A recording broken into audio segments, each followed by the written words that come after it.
intii u dhaxaysay sanadkii 2022 ilaa 2024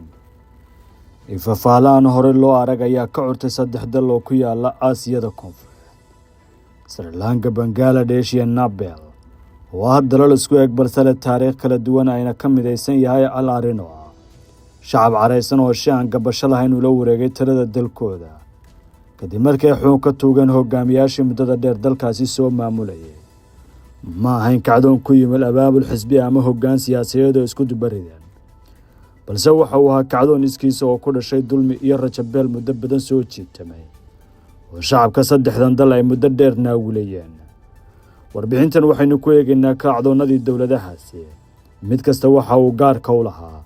iyo guud ahaan waxyaabaha ay ka sinaayeen waxaanu eegi doonaa casharada laga baran karo Sri Lanka markii qoyska awoodda badnaa ay baxsadeen bartamihii sanadkii 2022 indhaha dunida oo dhan waxay ku dheegnaayeen muuqaaladii tusayay sida shacabka Sri Lanka ay ula wareegeen xarumihii ugu muhiimsanaa ee dowladda oo uu ku jira qasrigii madaxtooyada ee madaxweyne Gotabaya Rajapaksa dhacdadan lama filaan ka ahayd ma ahayn mid hal subax iskaga soo hurtay oo timid balse waxay ahayd dibicdii ugu dambeysay ee ka buuxsantay koobkii xanuunka dhaqaale iyo musuqmaasuqii muddada dheer hareeyay dalkaasi Sri Lanka muddo sanada Sri Lanka waxay la daalaa-dhacaysay deymo shisheeye aad u ballaaran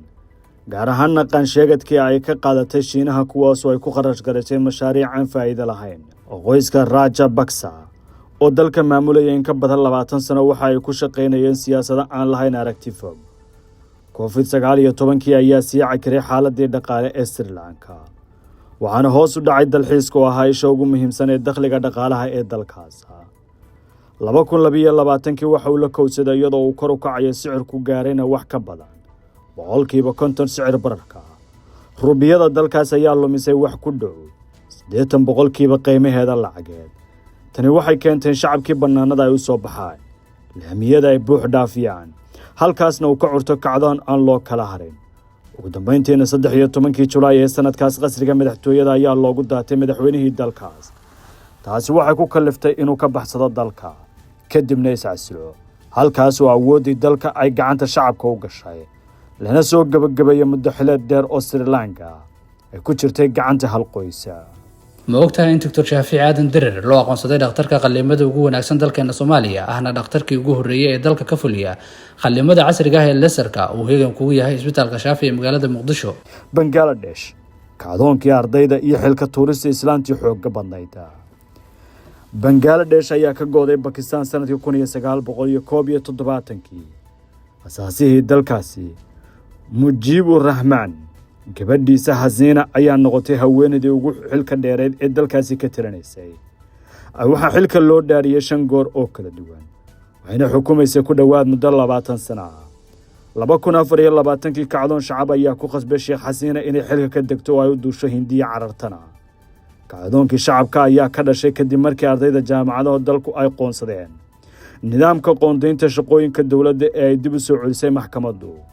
kuwaasoo xureeyay shaqooyinka dawladda dhashii iyo qoysaska halgamayaashii dalka xorriyadiisa u diray nidaamkan oo ardaydu u arkeen mid aan cadaalad ahayn oo garab marinaya ardayda waxbaratay fursadaha shaqada way ka geylameen oo ka dagaalameen banaanbaxyadii yaraa ee ardaydu bilowday waxay si degdeg ugu faafeen dalka oo dhan kacdoonkuna wuxuu noqday mid ballaaran oo halis ah boqolaal qof oo u badan arday ayay ku dhinteen isku dhacyadii dhex maray booliska iyo dibadbaxayaasha ardayduna waxay dalbanayaan isbedel maamul oo degdeg ah inay u baahan yihiin si loo helo qaran la jaan qaada oo Bangladesh leedahay dunida xukuumadda Sheekh Hasiina oo isu arkaysay inay hanatay kursiga dalkaasi kadib muddo 15 sano oo ay ku fadhiday fajaciso iyo la yaab ayay ku noqdeen kacdoonka dadweynuhu isku dayadii la doonayay in lagu maquuniyana waxba waa tari waayeen taasina waxay kaliftay inay iscasho kadibna ay u baxsato Hindiya waa saaxiibka ugu dhow ee ay dunida ku lahayd waxaana loo arkay mid ka mid ah dhacdooyinka saameynta weyn ku yeeshay dunida iyo guud ahaanba dalka Bangladesh wixii xilligaasi ka dambeeyay waxa sii kordhaya walaaca laga qabo kacdoonno waaweyn oo gobolka Gilgila kuwaasoo dawladaha badankooda u arkayeen inay tahay aafad soo socota hoosna ka hulaaqaysa waana iyada Sheekh Hasiina iyo xirteediba ay subaxuun ka carareen taladii Bangladesh Nepal baraha bulshada oo dabka shiday Nepal oo ah dal aan bad lahayn oo ku dheeraran buuraleyda Himalaya dhexdana uga jira labada quwadood ee Aasiya, Hindiya iyo Shiinaha. waxa uu noqday dalkii xigay duufaantii kacdoonada shacabka ee xukuumadaha kursiga ka riixanayay, isla markaana hogaamiyaasha kuraasta tadhahay muddada dheer ku fadhiyay meesha ka saaray. tan iyo markii laga guuray nidaamkii boqortooyada ee dalkaasi 2008 xukuumadihii isaga dambeeyay xilka ayaa lagu tuhmayay musuqmaasuq iyo xatooyada xoolaha dadweynaha. taasi waxay ka dhigaysay in dalkaasi mid la liicayo culaysyo dhaqaale iyo heerka maciishada oo hoos u dhac ku sii socday. dadweynaha rayidkana waxay u arkayeen inay tahay haminta oo sii hoobanaysa fursadahooda oo meesha ka baxaya, waxayna sababtay in dadku ay adkaysan waayaan. qaraxii shacabka ayaa yimid kadib markii xukuumadda ra'iisul wasaaraha dalkaasi Sharma Oil ay soo saartay go'aan ay ku mamnuucayso adeegsiga baraha bulshada oo dhan, taasoo sii horisay hukunkii shacabka ee hore u jiray. dhalinyarada waddankan oo isku magacaabay inay yihiin jiilkaas ayaa dareemay in xuquuqdooda la duudsinayo. waxay si degdeg ah u abaabuleen banaanbaxyo waaweyn. waxay si xoog leh u weerareen xarumaha dawladda oo ku jira dhismaha baarlamaanka oo la gubay. rabshadihii ayaa sababay dhimashada in ka badan 25 qof iyo dhaawaca boqolaal kale. xabsiyadana dad badan ayaa la dhigay. waxaana kacdoonkan ka dhigay mid gaar ah ma ahayn oo kaliya xamaasadii jiilka, balse habka ay u maamuleen kacdoonkooda ayaa ahaa mid kale. maadaama ayna jirin hoggaan cad oo siyaasadeed, waxay adeegsadeen awoodda teknolojiyadda casriga. koox dhalinyaro oo la baxday hamiga Nepal ayaa ku wada xariiqay barnaamijkooda Discord, halka oo ay ku doorteen hogaamiyihii ku meel gaarka ee matali lahaa codkooda. la yaabka ugu weyn waxa uu ahaa isticmaalka maskaxda garaadka macmalka ee ChatGPT, iyagoo ku amray inuu ka saaro liiska hogaamiyaasha suuragalka oo bannaanka keeno. kadibna ay ka dhex doorteen haweeney garyaqaan ahayd oo daah oo lagu magacaabo Sushila Karke. hal abuur International Academy waa fursad waxbarasho heer caalami ah lagana hirgeliyay magaalada Gaalkacyo. iskoolku waxa uu bixinayaa manhajka UK IGCSE laguna daray Quraanka Kariimka, dhaqanka suuban iyo goobo ilmuhu ay ku nastaan. wixii faahfaahin kala xiriir lambarada shaashada ka muuqda. maxaa ka dhexeeya kacdoonadan oo xiriiriya kacdoonadii saxiiga ee ka dhacay dalalka Sri Lanka, Bangladesh iyo Nepal ayaa u muuqda kuwo kala duwan oo dhinacyo badan aan iska shabahin. waqtiga ay dhaceen iyo sababaha ugu dhow ee kiciyay hase ahaatee marka si qoto dheer loo eego waxaa jira xidhiidho muhiim oo ka dhexeeya dhammaan kacdoonadani. waxay wadaagaan astaamo iyo sababo hoose oo ugu dambayn dhalay dabaysha isbeddelka. falanqaynta isku xirku waxa ay furo u tahay fahamka waxa dhab ahaan ka socda gobolka Aasiyada Koonfureed. waxaa laga filan karo mustaqbalka iyo casharada laga baran karo. musuqmaasuqa oo kaalinta koowaad galay. arrinka ugu weyn ee isku xiray dhammaan saddexda kacdoon waa heerka sare ee musuqmaasuqa iyo cadaalad darrada dhaqaale. inkastoo kacdoonka Sri Lanka uu salka ku hayay qalalaasa ba'an oo dhaqaale, dhibaatadaasi waxay si toos ah uga dhalatay musuqmaasuqa iyo maamul xumo ay sameeyeen xukuumadihii qoyska talada dalkaasi hayay. Bangladesh iyo Nepal inkastoo ayna la kulmin burbur dhaqaale oo degdeg ah, waxay shacabku ka daaleen nidaamyo ay la wareegeen kooxo yaryar oo awoodda iyo kheyraadka dalka u isticmaalay danaha gaarka ah. dhaqaale xumada iyo hantida dalka oo lunsan waxay shacabka ku abuurtay rajo beel iyo nolol adag, shacabka oo dantiisa isku xilqaamay. kacdoonadani waxay si cad u muujiyeen in hadda kadib isbedelada siyaasadeed aanu ku xidhnaan doonin xisbiye ama hoggaan siyaasi ah. labada kacdoon ee Sri Lanka iyo Nepal midna ma lahayn hoggaan siyaasadeed oo abaabulan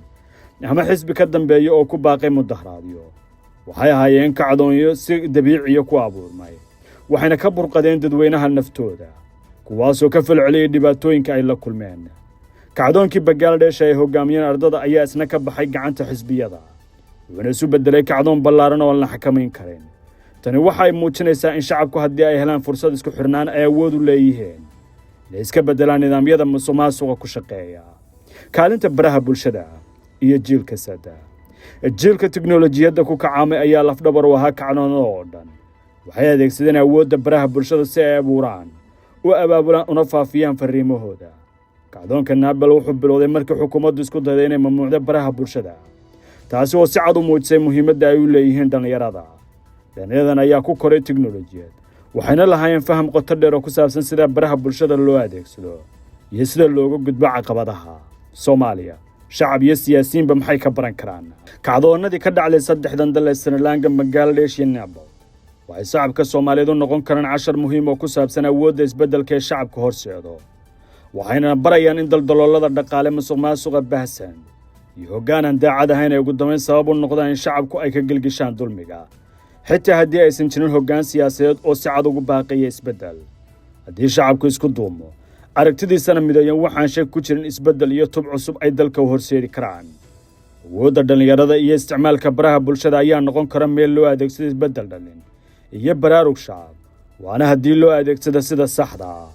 siyaasiyiinta Soomaalidu waxay kacnoodan ka baran karaan in musuqmaasuqa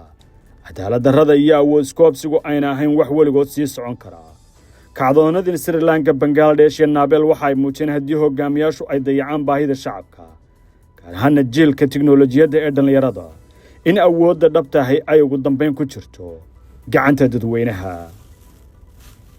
haddii aad ku nooshahay Amerika, Yurub, Canada waxaad si sahlan ugu diri kartaa lacag ehelkaaga iyo asxaabtaada adigoo isticmaalaya adeegga PC waxayna toos ugu dhacaysaa adeegyadan kala EVC, Zad, Sahal iyo M-Pesa ballanteenu waa PC